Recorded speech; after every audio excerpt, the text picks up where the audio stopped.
Tangshalo Bixit Krisi Tangbo Tangno Rogai Fotegrai Bidansabha Amsaini Luko Rokno Bagzaka Hukbar Klaimani Machine Pandao Naroi Okrangai Manjaka Hastin Montri Shudangshu Das Abu Hakin Arshanli Pandao Fai Manjaka Jila Achokpang Omolendo Das Kumargat Panchayat Committee Chairperson Khoboi Horticulture Livestock Development Department Fishery Department Adong Rok Pandao Kobangko Hukbar Klainerun Yago Yafari Rezaka Hukbar Machine Arshanli Pandao Kobangko Luko Rokno Fai Manjakmani Mokolok Laika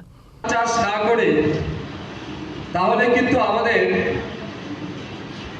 গ্রামীণ অর্থনীতি অনেকটাই দুর্বল হয়ে পড়ে এবং আমরা সবাই কিন্তু তাদের উপর নির্ভরশীল। তাই সরকারের মূল উদ্দেশ্য হচ্ছে আমাদের দেশ তথা রাজ্যের যারা কৃষক আছে তাদের যে কোনো মূল্যে তাদের মানসিকভাবে এবং আর্থিকভাবে শক্তিশালী করতে হবে এবং তাদের পাশে দাঁড়াতে হবে।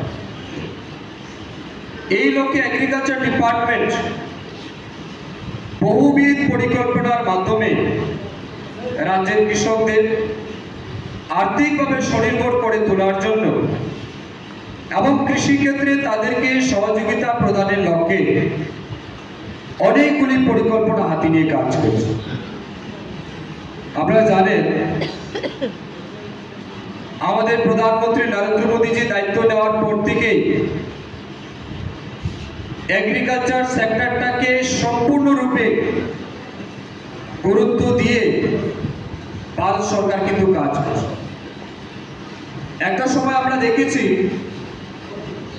এগ্রি অ্যালাইড সেক্টর যেটাকে আমরা বলছি এটা কিন্তু এগ্রিকালচার ডিপার্টমেন্টের আন্ডারেই ছিল, যেমন fishery department, animal husbandry, horticulture এবং এগ্রিকালচার।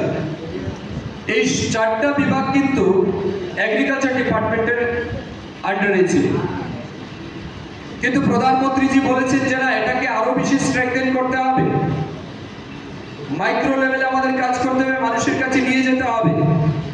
তার জন্য বর্তমানে সেপারেট ফিশারি ডিপার্টমেন্ট ক্রিয়েট করা হয়েছে, অ্যানিমেল হাজবেন্ডারিকে সেপারেট তৈরি করে এটা ইন্ডিভিজুয়াল এবং রেগুলার বেসিসে মিনিস্ট্রি তৈরি করা হয়েছে। এখন আমাদের রাজ্যে ফিশারি মিনিস্টার আলাদা, অ্যানিমেল হাজবেন্ডারি ডিপার্টমেন্ট আলাদা, তাদের জন্য ইন্ডিভিজুয়াল মিনিস্টার দেওয়া হচ্ছে, যাতে করে এই সেক্টরে আরো বেশি আমরা। ব্যুরো রিপোর্ট চিনি খরাং।